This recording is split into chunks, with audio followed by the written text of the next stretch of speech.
Olá, a lição de hoje traz uma daquelas frases que, nossa, podem mudar tudo. Eu não sou uma vítima do mundo que vejo. Vamos só respirar um pouco com essa ideia, porque entender o que ela significa de verdade é o primeiro passo para uma transformação gigantesca. Para começar, é super importante deixar uma coisa bem clara. Essa ideia não é um chamado para sair lutando contra o mundo, sabe? Não é para usar a força para resistir ao que se sente. A batalha não é do lado de fora. Pelo contrário, é um convite para se libertar. Pense nisso como uma porta que se abre para um jeito totalmente novo de enxergar as coisas. Um jeito que pode nos soltar de correntes que, muitas vezes, a gente nem sabia que estavam ali. Então, para a gente mergulhar nessa ideia de libertação, vamos seguir um roteiro bem bacana.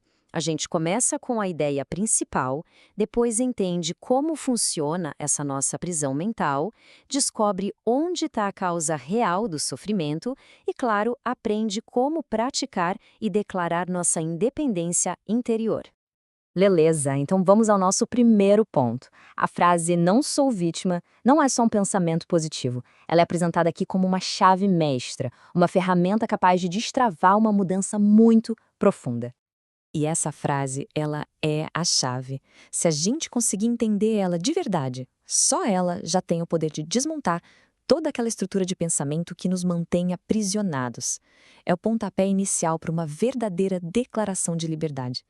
E aqui tem um ponto que, olha, é fundamental. A lição não pede para a gente fingir que a dor, a raiva ou a tristeza não existem, de jeito nenhum. Os sentimentos são reais.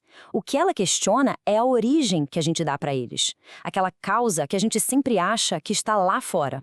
E isso já puxa o gancho para o nosso segundo ponto: a natureza dessa nossa prisão. Se não é o mundo, o que é que nos aprisiona então? Essa imagem aqui mostra isso de um jeito genial.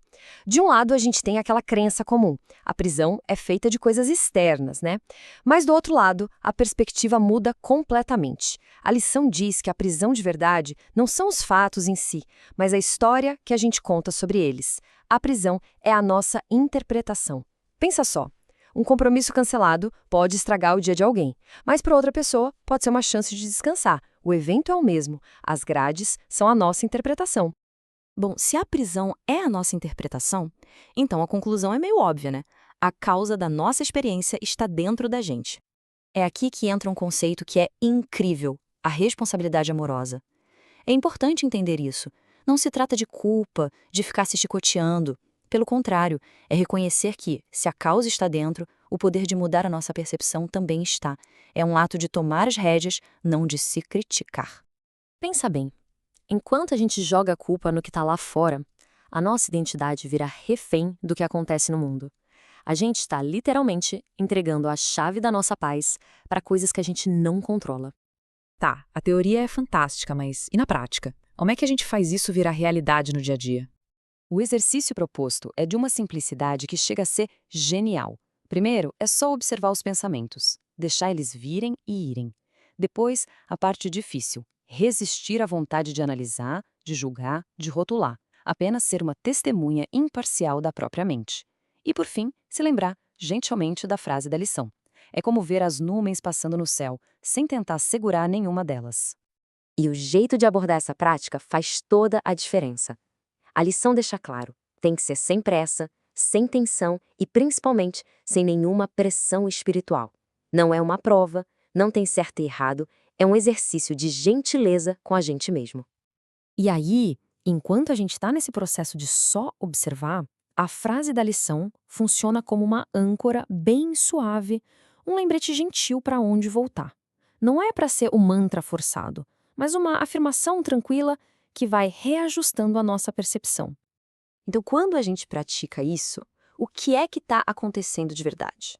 A gente está caminhando na direção da nossa própria declaração de independência. E o pulo do gato aqui é o seguinte: essa liberdade não é sobre se isolar do mundo ou fugir dele. É sobre abandonar um papel que a gente se acostumou a viver, o papel de vítima. É uma mudança de identidade, lá dentro. Porque a lógica do vitimismo sempre precisa de um vilão, né? Seja outra pessoa, o governo ou até a gente mesmo.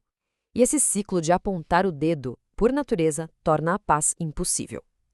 Quando a gente abandona o papel de vítima, a gente simplesmente quebra esse ciclo. Mas a gente sabe, largar velhos hábitos não é fácil. O que nos puxa de volta para essa prisão, para essa forma de ver o mundo?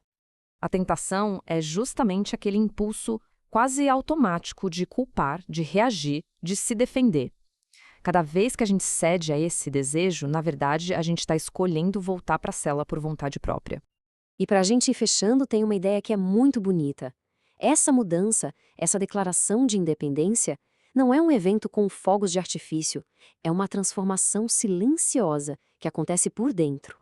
No fim das contas, tudo volta para essa ideia central.